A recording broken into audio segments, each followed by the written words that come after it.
Episode की शुरुआत रूडो के बचपन से होती है। वो हमेशा सोचता था कि जिन लोगों को क्रिमिनल और कचरा समझ के पिट में फेंक दिया जाता है उनका होता क्या होगा। शहर के लोग बात किया करते थे कि एक और ट्राइब फॉक को पिट में फेंक दिया गया। पता नहीं ये लोग इतने क्राइम करते क्यों हैं। इन लोगों के दिमाग में ही कचरा भरा है। कहानी वापस प्रेजेंट में आती है जहाँ रूडो खुद अब पिट में आ गया है। वो एक बड़े से मॉन्स्टर से बच के भाग रहा था जो कि पूरा कचरे से बना था। वो मॉन्स्टर दहाड़ता है जिससे यहाँ कुछ और भी कचरे से बने मॉन्स्टर्स आ जाते हैं और वो रूडो को चारों तरफ से घेर लेते हैं। रूडो सोचता है कि ये चीज आखिर है क्या और ये चल फिर कैसे पा रहे हैं। रूडो भागता रहता है और उसे यहाँ एक इंसान की खोपड़ी भी मिलती है। वो ऊपर की तरफ देखकर चिल्लाता है कि तुम कमीने मुझे इस नर्क में कैसे फेंक सकते हो। रूडो अब एक घाटी से नीचे फिसल जाता है। इस जगह की हवा में इतना ज्यादा कचरा और पॉल्यूशन था कि रूडो को सांस लेने में भी दिक्कत हो रही थी। उसे यहाँ से निकलना होगा वरना वो ऐसे ही मर जाएगा। उसे कोई सेफ जगह ढूंढनी होगी लेकिन उसके सामने तो बस एक कचरे का समुंदर था। ऐसी जगह पर उसे कोई सेफ प्लेस कहाँ मिलेगी। उसे खून की उल्टी होने लगती है और वो मॉन्स्टर्स भी उसके पास आ जाते हैं। रूडो सोचता है कि क्या मैं ऐसे ही मर जाऊंगा, मैं कुछ कर भी तो नहीं सकता। तभी उसे रेक्टो की याद आने लगती है और वो सोच लेता है कि वो नहीं मर सकता। अभी तो उसे बहुत कुछ करना है। मुझे बदला लेना है उन लोगों से जिन्होंने मुझे अपराधी घोषित कर दिया, उन लोगों से जिन्होंने मुझे इस पिट में फेंक दिया। और सबसे पहले उस कमीने को ढूंढना है जिसने रेक्टो को मारा था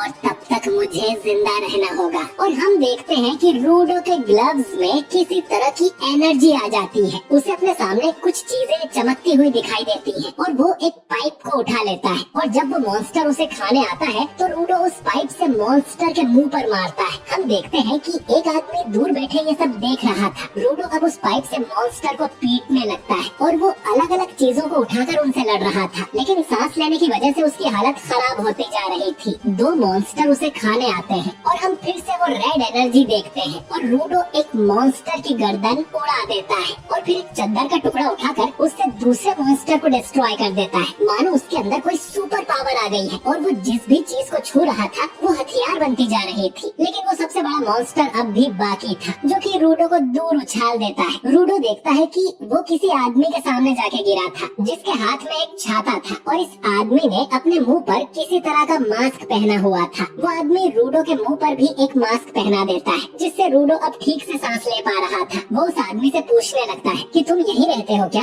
ये जगह क्या है, वो मॉन्स्टर क्या था। वो आदमी रूडो से कहता है कि शांत रहो। रूडो बार बार उससे सवाल करता रहता है और वो उसे बार बार चुप रहने को बोलता है। अब गुस्से में वो आदमी भी चिल्लाने लगता है कि तुम लोगों ने ये कचरा यहाँ पर फेंका है और मैं तुम्हें कब से चुप रहने को बोल रहा हूँ, पर अब उस कचरा मॉन्स्टर ने हमें सुन लिया। वो कचरे से बने मॉन्स्टर्स हैं तो तुम उन्हें ऐसे ही खत्म नहीं कर सकते और वो लोगों के साउंड पर रिएक्ट करते हैं, इसीलिए मैं तब से तुम्हें चुप रहने को बोल रहा था। मैं तो इतना चिल्लाता भी नहीं हूँ, ये सब तुम्हारी गलती है। वो मॉन्स्टर इनके ठीक पीछे आ गया था। ये आदमी अब अपने छाते में किसी तरह की एनर्जी डालकर उसे हथियार में ट्रांसफॉर्म कर लेता है। वो मॉन्स्टर इसकी तरफ हाथ बढ़ाता है तो ये आदमी अपने छाते को किसी चक्री की तरह घुमाने लगता है जिससे उस मॉन्स्टर का हाथ कट जाता है और उसे काटने के बाद वो कचरा मिट्टी बनता जा रहा था। इनके सामने अब ढेर सारे मॉन्स्टर्स आ जाते हैं और ये आदमी बिजली की रफ्तार से एक ही बार में सबको मार देता है। रूडो सोचता है कि ये कैसी पावर है, अगर ये पावर मुझे मिल जाए तो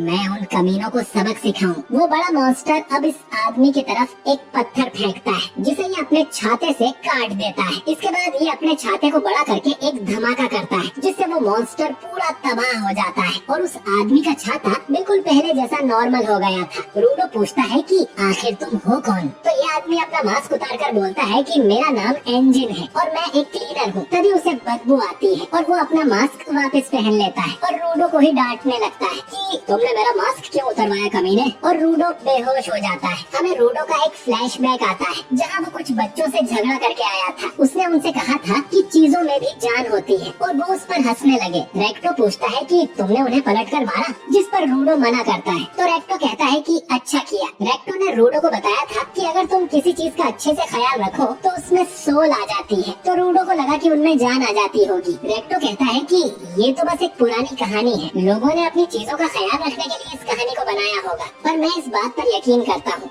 जैसे इस टॉवेल में भी सोल है जो तुम्हें इतने अच्छे से साफ कर देता है। रूडो पूछता है कि तो उस कुर्सी, उस टेबल, उन सब में सोल है? रेक्टो हंसते हुए बोलता है कि हो सकती है। रूडो अब पूछता है कि इन ग्लव्स में भी? रेक्टो कहता है कि अगर तुम इनका अच्छे से ख्याल रखोगे तो कुछ टाइम बाद इनमें भी सोल आ जाएगी। खैर, कहानी वापस प्रेजेंट में आती है। रूडो को होश आता है तो वो चेन से बंधा हुआ था, उसे इंजन ने बांधा था और वो उसे घसीट कर ले जाने लगता है। रूडो कहता है कि मुझे छोड़ दो, मुझे वापस ऊपर जाना है। तो इंजन कहता है कि ये तो नामुमकिन है, उस ऊपर वाली जगह को हम स्पेयर बोलते हैं और वहाँ से आने वाले लोगों को स्पेराइट। तो तुम इतना ऊपर क्या उड़ के जाओगे? वो हमेशा चलता भी रहता है। तो आसान शब्दों में वापस ऊपर जाना अभी तो नामुमकिन है, ये ख्याल मन से निकाल दो। रूडो बोलता है कि मैं वापस जाऊंगा चाहे कुछ भी हो जाए। और तुमने कहा कि ये अभी पॉसिबल नहीं है, मतलब तुम कुछ तो जानते हो कि ऊपर कैसे जा सकते हैं। मुझे इस दुनिया के बारे में जानना है, उस मॉन्स्टर के बारे में भी और तुम्हारी उस पावर के बारे में भी। मैं भी इस पावर का यूज करके स्पेयर में रहने वाले कमीनों को मार दूंगा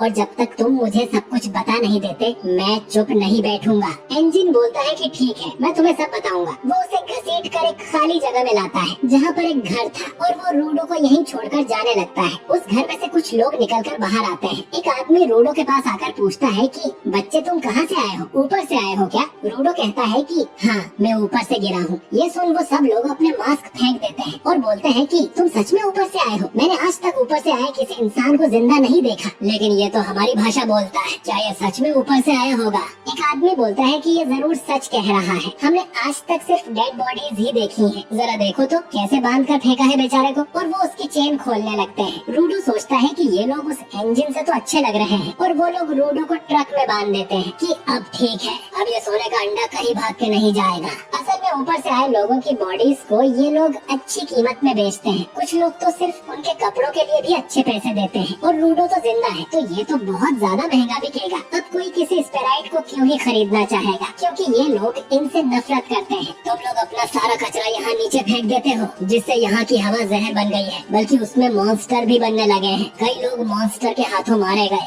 जहरीली हवा की वजह से मारे गए, लोगों को अपने घर छोड़ने पड़े। इसीलिए हम ऊपर वालों से बहुत नफरत करते हैं। अब तुम्हें टॉर्चर किया जाएगा और सबके सामने तुम्हारा तमाशा बनाया जाएगा। वो उसके मुंह में खाना ठूसने लगता है और कहता है कि कैसा लगा? तुम्हें तो हमारा खाना भी कचरा ही लगता होगा ना, तुम तो कभी कचरे को हाथ भी नहीं लगाते होंगे, है ना? रूडो अब उस आदमी की उंगली ही चबा जाता है और उस खाने को भी खुद ही खाने लगता है और बोलता है कि ये कचरा नहीं है, इसे अब भी खाया जा सकता है। जिससे भी मैं मिलता हूँ वो मुझे ज्ञान देता है। अमीर का वो, गरीब का ये, ऊपर वाले नीचे वाले, लोगों को अपने हिसाब से बांटना बंद करो। इतना कहकर रूडो उन जंजीरों को ही तोड़ देता है और हम फिर से उसके आसपास वो रेड एनर्जी देखते हैं जिससे उसके आसपास की चीजें उड़ने लगती हैं। इंजन दूर से ये सब देख रहा था। रूडो को रेक्टो की बात याद आती है कि अगर तुम किसी चीज का ख्याल रखो तो उसमें सोल आ जाती है और वो सोल फिर तुम्हारी मदद करती है। रूडो समझ जाता है कि उसके ग्लव्स में पावर आ गई है। वो अब एक चेन को पकड़ लेता है। बाकी लोग बोलते हैं कि स्पेराइट भी ऐसी पावर यूज कर सकते हैं।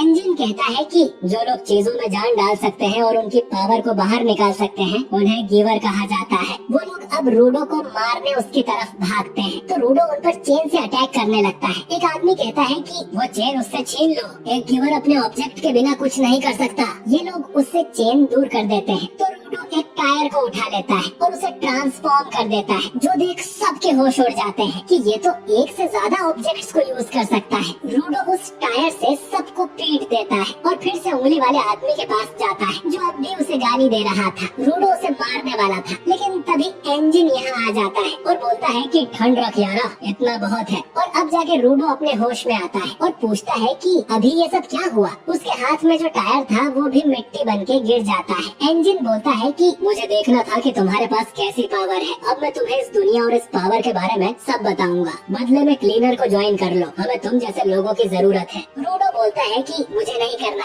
और ये एपिसोड यहीं पर एंड हो जाता है।